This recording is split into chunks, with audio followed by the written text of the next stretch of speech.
आज हम बात कर रहे हैं हिप हॉप की हिस्ट्री के one of the biggest legal saga के बारे में। जी हाँ, हम बात कर रहे हैं रैपर यंग थग का हाई प्रोफाइल केस जो उन्हें जेल भेजने का रीजन बना, और उनके साथ और कौन इन्वॉल्व्ड था, और अब उनकी रीसेंट रिलीज के बारे में सब कुछ डिस्कस करेंगे। चलिए शुरू करते हैं। क्या हाल है दोस्तों, welcome back to my channel शेजी।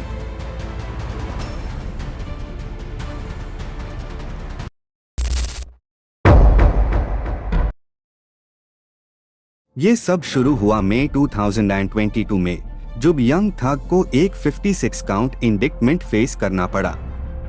आपको बताता चलो दोस्तों कि 56 इंडिक्टमेंट एक लॉ ही यूएस में जो तब लगाया जाता है जब किसी पर हत्या का प्रयास, डकैती, घातक हथियार से गंभीर हमला, चोरी, नशीली दवाओं का कारोबार, कार जैकिंग और गवाहों को डराने धमकाने में राइको के तहत लगाया जाता है।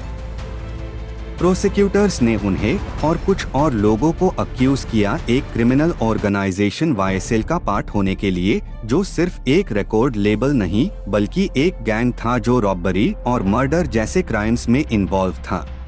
दोस्तों, वाईएसएल का फुल फॉर्म है यंग स्टोनर लाइन।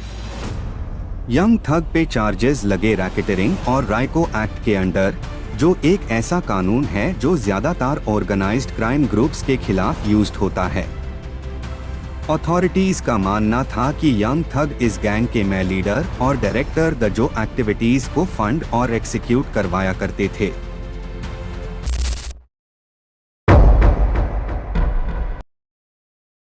इनके चार्जेस काफी सीरियस थे। रैकेटरिंग यानी राइको चार्जेस के काफी ग्रेव कॉन्सिक्वेंसेस होते हैं। इन चार्जेस की वजह से यंग थग को बेल नहीं मिली और उन्होंने 1 साल से ज्यादा जेल में गुजारा ट्रायल का इंतजार करते हुए।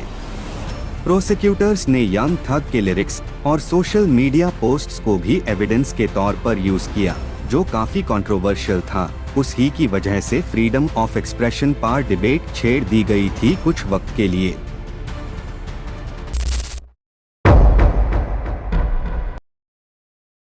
और फिर था गन्ना, दूसरा बड़ा नाम जो इस केस में फंसा। गन्ना को भी राइको चार्जेस में अरेस्ट किया गया और वाईएसएल के एक्टिविटीज में इन्वॉल्व होने का इल्जाम था। लेकिन दिसंबर 2022 में गन्ना ने अल्फोर्ड प्ली एक्सेप्ट किया, जिसका मतलब था कि उन्होंने गिल्ट एक्सेप्ट नहीं किया लेकिन कन्विक्शन के पॉसिबिलिटी को एक्नॉलेज किया। इस प्ली की वजह से गन्ना जेल से बाहर आ गए, जो ऑनलाइन बहुत से डिबेट्स को ट्रिगर कर गया।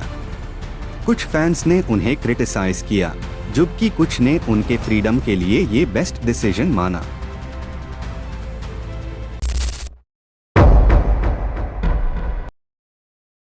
यंग थग और गन्ना के अलावा वाईएसएल से जुड़े और भी कई इंडिविजुअल्स इस हाई प्रोफाइल केस में इन्वॉल्व्ड और कॉन्विक्ट द प्रोसिक्यूशन ने एक टाइटली ऑर्गेनाइज्ड ग्रुप का पिक्चर प्रेजेंट किया जिसमें यंग थग अलेजिडली लीडर थे।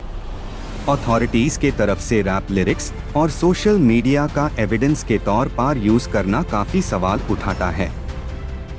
कुछ लोग इसे हिप हॉप के अगेंस्ट टारगेट मान रहे हैं, जबकि कुछ लोग चार्जेस को जस्टिफाइड समझते हैं।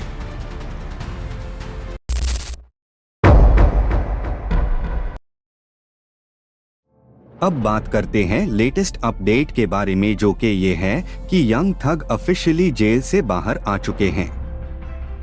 महीनों के इंतजार के बाद यंग थग को फाइनली रिलीज कर दिया गया है। लेकिन इसका मतलब ये नहीं कि केस खत्म हो गया है। लीगल प्रोसीडिंग्स अभी भी ऑनगोइंग है और रिलीज के कंडीशंस उनके फ्यूचर पर इम्पैक्ट कर सकती है। फिलहाल फैंस उनके वापस आने का सेलिब्रेशन कर रहे हैं, लेकिन इंडस्ट्री में अभी भी केस के इम्पैक्ट और हिप हॉप आर्टिस्ट्स के लिए क्या इम्प्लीकेशंस है, इस पर डिस्कशंस चल रहे हैं।